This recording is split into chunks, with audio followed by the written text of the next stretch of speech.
Herkese merhabalar. Ben Huri. Huri Metek Mutfak'ta mutfağıma hoş geldiniz. Bu pastayı kimse su ile yapıldığına inanamayacak. O kadar lezzetli ve pratik ki hiç fırın kullanmadan hemen hazırlıyoruz. Tarifimize üzerindeki sosu hazırlayarak başlayalım.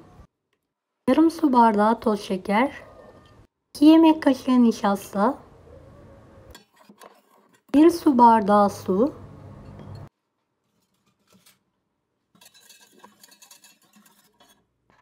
200 gram ahududu,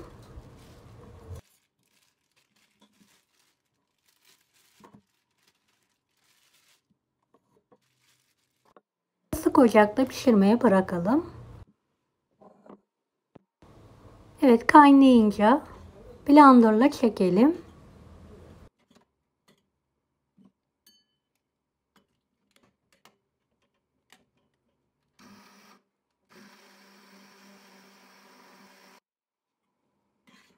Karıştırarak pişirmeye devam edelim.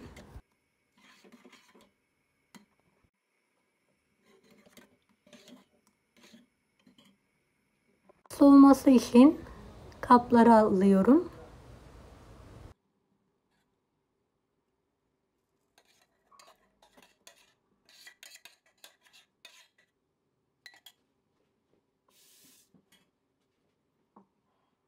Keki için 2 adet tam yumurta, 1 çay bardağı toz şeker. Karıştıralım.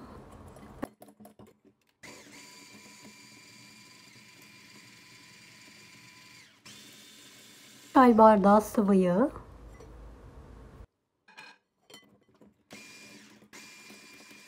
Yarım çay bardağı ılık su. 1 su bardağı un.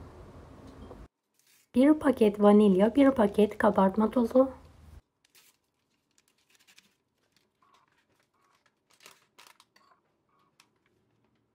2 yemek kaşığı kakao.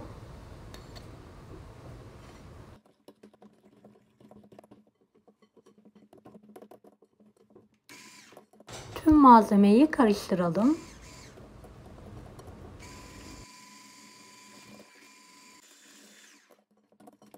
Beni hangi ülkeden veya şehirden izliyorsunuz merak ediyorum. Yoruma bildirirseniz sevinirim. Akışkan bir kıvamı var. Yağlanmış tavaya alalım.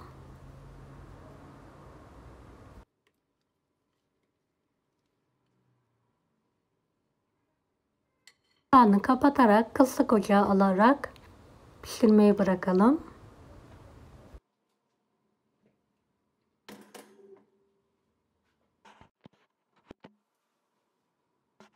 Şimdiki sos için yarım su bardağı toz şeker, 2 yemek kaşığı dolusu kakao,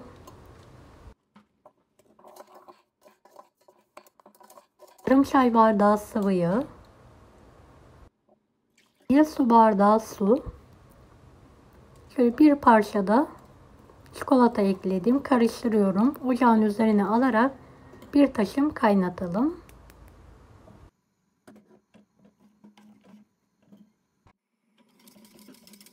Evet, gördüğünüz gibi kaynamaya başladı.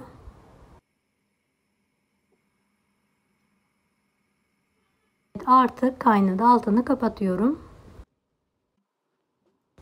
Pişen kekimi spatula yardımıyla kenarlarından kaldırıyorum. Bir pasta tabağı ile ters çeviriyorum.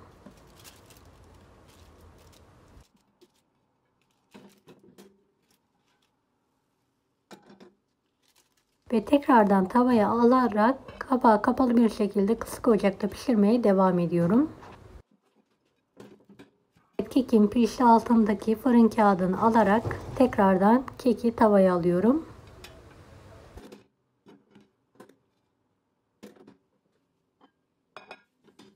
Sıcak keke sıcak çikolata sosunu gezdiriyorum ve dinlenmeye bırakıyorum.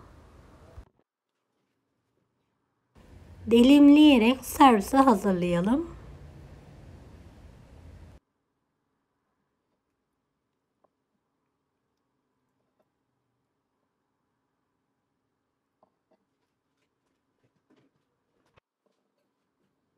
Evet, bir dilim servis tabağına alıyorum.